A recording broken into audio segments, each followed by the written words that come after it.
नमस्कार। आज फिर से अपन बात करेंगे। सबसे पहले मेरा इंट्रोडक्शन, मैं Vishakha Kumara from Kumaras astrology world and I am very much thankful. मैं आप लोगों का बहुत बहुत शुक्रिया अदा करती हूँ जो कि आपने कल मेरे इस वीडियो को जो कि मैंने आपसे सबसे पहले शेयर किया, उनकी जानकारी को लाइक किया, सब्सक्राइब किया, शेयर किया लाइक करने के बाद में। और सबसे अच्छा मुझे ये लगा कि उसमें से मुझे लोगों ने रिस्पांस भी बहुत अच्छा दिया। अच्छा, दूसरी चीज़ ये है कि आज जो हमारा टॉपिक रहेगा वो बिल्कुल ही अलग टॉपिक है। आज इन जनरल टॉपिक है क्योंकि अभी हम शुरुआत कर रहे हैं और आने वाले 2 दिन के अंदर मैं आपके साथ ग्रहों के गोचर की बात करूँगी, ताकि जिससे आपको ये पता पड़े कि होने वाले जो आकाशीय चेंजेस हैं उससे आपको क्या फ़र्क पड़ने वाला है। और इन चीज़ों में उन लोगों को ही इंटरेस्ट रहेगा जो कि ज्योतिषी से इत्तेफाक रखते हैं। बाकी लोग सिर्फ अपने लिए नॉर्मली जो राशिफल देखते हैं उन लोगों को भी इन चीज़ों में काफ़ी कुछ समझ में आता है, क्योंकि हर कोई जानना चाहता है कि मेरा कल का दिन कैसा रहेगा या आने वाला समय रहेगा। स्पेशली जो ये गोचर, ये बात करूँगी मैं ग्रहों की, और वो इसलिए करूँगी कि वो आने वाले 1.5-2 महीने में क्या इफेक्टिव किस तरह से इफेक्टिव रहेंगे।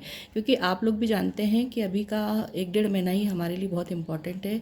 फ़िलहाल जो टाइम चल रहा है उसमें हमारा 1-1.5 महीना भी बहुत कुछ मायने रख रहा है। अदरवाइज़ यूँ तो हम सालाना बात करते हैं या 6 महीने की बात करते हैं।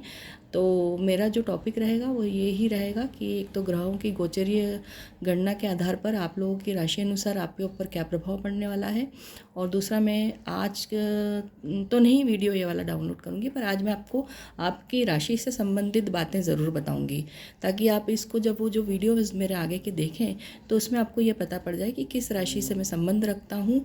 कई लोग होते हैं जिन्हें अपनी राशि के बारे में कोई जानकारी नहीं होती, इसलिए वो कई बार इसी वजह से अपने बारे में नहीं पढ़ते हैं और अवॉइड कर देते हैं। पेपर्स में भी आता है या कहीं वीडियोस भी देखते हैं या कुछ सुनते भी हैं, तो उनके लिए भी ये काफ़ी हेल्पफुल रहेगा।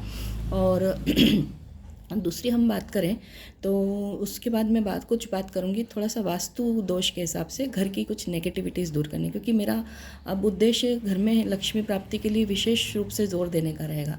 तो उससे संबंधित जो बेटर सामने चीज़ें रहेगी और बेहतरीन कुछ उपाय हो सकता है कि आपको कॉमन लगे, पर मैं उन्हें शेयर करना बहुत ज़रूरी समझती हूँ, क्योंकि अभी का समय हर चीज़ से लड़के और बाहर निकलने का है और इसमें एक नेगेटिविटी बहुत ज़्यादा मायने रखती है।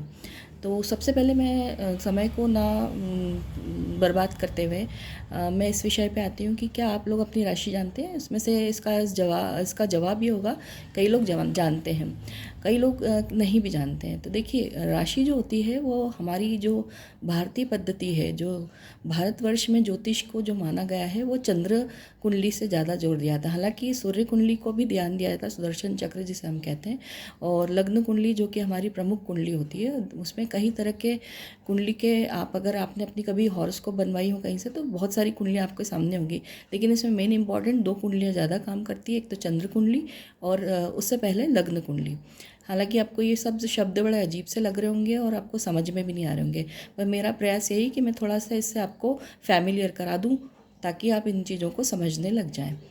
जो लग्न कुंडली होती है वो हमारे जन्म के समय, जब हम जिस समय हम इस धरती पे जन्म लेते हैं, तो उस टाइम जो, अगर हम मैं सिंपल लैंग्वेज में कहूँ, तो अगर कभी कोई फोटोग्राफर बाहर ब्रह्मांड में घूम रहा हो तो वो उस टाइम के, अगर उस ब्रह्मांड में आकाश में एक फ़ोटो खींचेगा, तो उस टाइम गुरु नक्षत्र किस में होगा और चंद्रमा किधर हैं, सूर्य किधर बैठे हैं, यानी कि सारे के सारे 9 ग्रह और उनके नक्षत्र कौन किसके साथ एसोसिएटेड है, इसका वो एक फ़ोटो खींच के भेज देगा, और वही फ़ोटो हमारी कुंडली होती है। तो बहुत कोशिश करी मैंने आपको इजी वे में समझाने की।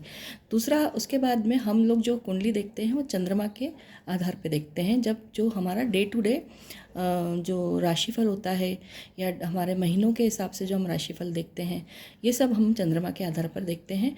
और हमारी जो कुंडली है, वो लग्न कुंडली में हमारी जो राशि है वो चंद्रमा के आधार पर ही मानी गई है, कि हमारे किस राशि पे चंद्रमा स्थित है वह हमारी जन्म राशि मानी गई है कि यानी हमारे जन्म के समय चंद्रमा किस राशि में उपस्थित था।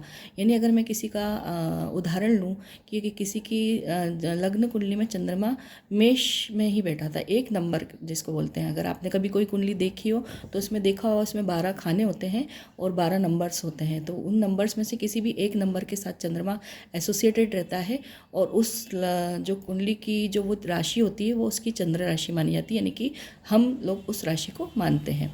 ठीक है, तो वह आपकी चंद्र राशि और जन्म राशि जिसको हम बोल सकते हैं। अब चंद्रमा से क्यों मानते हैं? क्योंकि चंद्रमा को हमने मन का स्थान दिया है, माता का स्थान दिया है, और चंद्रमा ही एक ऐसा फास्ट मूवर प्लैनेट है जो कि 2.25 दिन में अपनी प्लेसमेंट चेंज करता है, यानी एक राशि से दूसरी राशि में जाता है।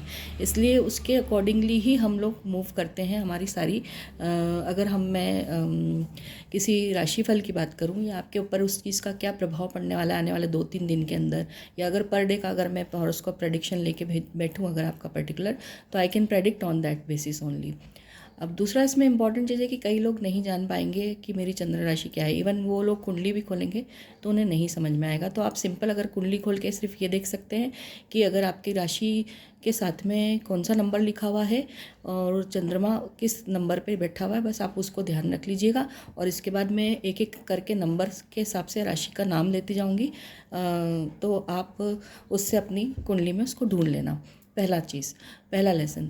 दूसरा चीज़ यह है कि जिनको ना तो चंद्र कुंडली के बारे में पता है, ना उनके पास लग्न कुंडली है, ना कोई कुंडली है, वो कुछ जानते ही नहीं है, तो उनको फिर अपना जो उनका चलित नाम है जिससे वो जाने जाते हैं उस नाम से वो अपनी कुंडली को देख सकते हैं। ठीक है, मतलब अगर वो चाहें तो अपने आप को उस नाम को चलते नाम से बिलोंग कर सकते हैं और उसी को अपनी राशि के हिसाब से देख सकते हैं। जैसे अगर मैं विशाखा नाम से जानी जाती हूँ तो मेरी व से विशाखा वृषभ राशि है, पर ऐसा नहीं कि जिस नाम से व है ऐसा, मतलब फिर उसमें थोड़ा सा टेक्निकलिटी आपको किसी ज्योतिष से पूछना पड़ेगा अगर आपको जानकारी नहीं है। मेरी कोशिश यही रहेगी कि मैं आपके सभी प्रश्नों का जवाब दूँ और आप कमेंट बॉक्स में अपने कुछ ऐसे हल्के फुल्के क्वेश्चंस मेरे से पूछ सकते हैं जिनको मैं अपनी समय अवधि में और समयानुसार आपको जवाब देती रहूँगी। अच्छा, अब आप लिख लीजिए राशियों के नंबर के हिसाब से उनकी राशियों के नाम। देखिए, सबसे पहली राशि मानी गई है मेष राशि। ठीक है, या तो आप मेरी इस रिकॉर्डिंग को बाद में देख लीजिएगा और उसके अकॉर्डिंगली नोट कर लीजिएगा। दूसरी राशि होती है वृषभ राशि। तीसरी राशि होती है मिथुन राशि, 3 नंबर, यानी अगर मैं तीसरी बोल रही हूँ तो 3 नंबर पे 3 के साथ एसोसिएट होगी मिथुन राशि। 4 नंबर पे कर्क राशि होगी, 5 नंबर पे सिंह राशि होगी, 6 नंबर पर कन्या, 7 नंबर पे तुला होगी, 8 नंबर पे वृश्चिक राशि होगी, 9 नंबर के साथ जुड़ी है धनु राशि, 10 नंबर के साथ जुड़ी है मकर, 11 के साथ जुड़ी है कुंभ राशि और 12 के साथ जुड़ा है जो कि लास्ट है मीन राशि।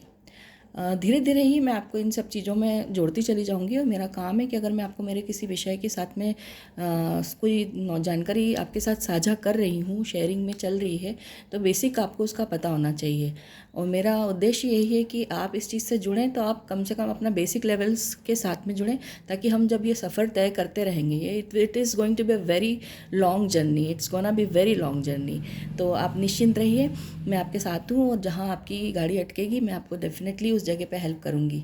तो इस तरह से मैंने आपको 12 राशियों के बारे में बताया।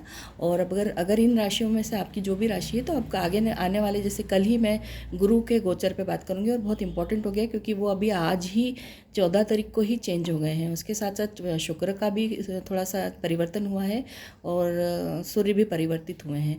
तो आने वाले 3 दिन में मैं, क्योंकि हम लोग अब कल से ही जुड़े हैं तो मेरे पास इतना समय नहीं रह पाया और फिर वो हैवी डोज के पॉइंट ऑफ व्यू से हो जाएगा। आप लोग भी अपने कामों में बहुत व्यस्त हैं, समय निकाल के ही देख पा रहे होंगे, देख भी पा रहे होंगे कि नहीं।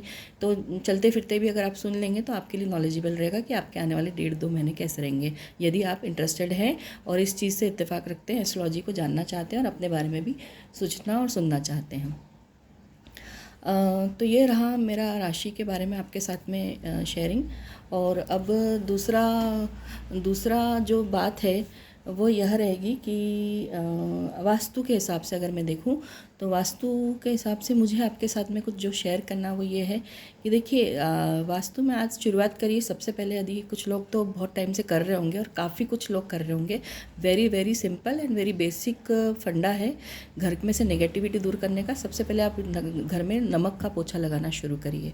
नमक का पोछा लगाने से क्या होता है, घर की सारी नेगेटिविटी दूर होती है। रेगुलर लगाएंगे तो आप इसके इफ़ेक्ट्स देखते चले जाएंगे, क्योंकि घर में जो कई बार हमारे यहाँ प्रवाहित होती रहती है बाहर के आए हुए लोगों की वजह से, या बाहर कुछ हवाएं बहती रहती है, जो पोलराइजेशंस भी मतलब उनका रहता है। आप समझते होंगे ध्रुवीकरण जिसको बोलते हैं हिंदी में, और जिनके पीछे कुछ साइंटिफिक कारण भी होते हैं, जिनके पीछे कुछ तांत्रिक कारण भी होते हैं।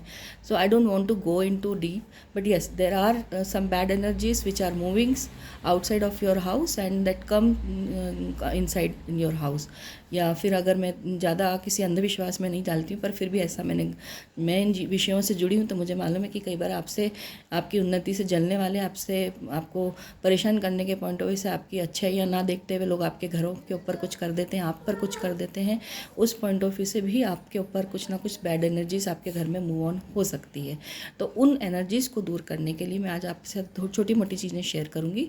बाद में मैं आपको काफ़ी कुछ इसके बारे में और भी बताऊँगी, पर आज मेरी ऑब्जेक्टिव, चूँकि मैं लक्ष्मी के साथ में जुड़ के रहना चाहती हूँ, मैं डे 1 से आपके साथ रोज़ एक उपाय लक्ष्मी का इम्पोर्टेंस ज़रूरी समझती हूँ प्रेजेंट सिचुएशन में। तो ये ज़रूरी है, एक नमक का पोछा रेगुलर वे में करिए। उसके बाद उस पानी को आप फ्लश कर दीजिएगा टॉयलेट में, और अगर आप फ्लश नहीं कर पाते हैं तो उसको घर के बिल्कुल बाहर ले जाके फेंकिए सड़क पर, ताकि वो घर में वापस ना आए।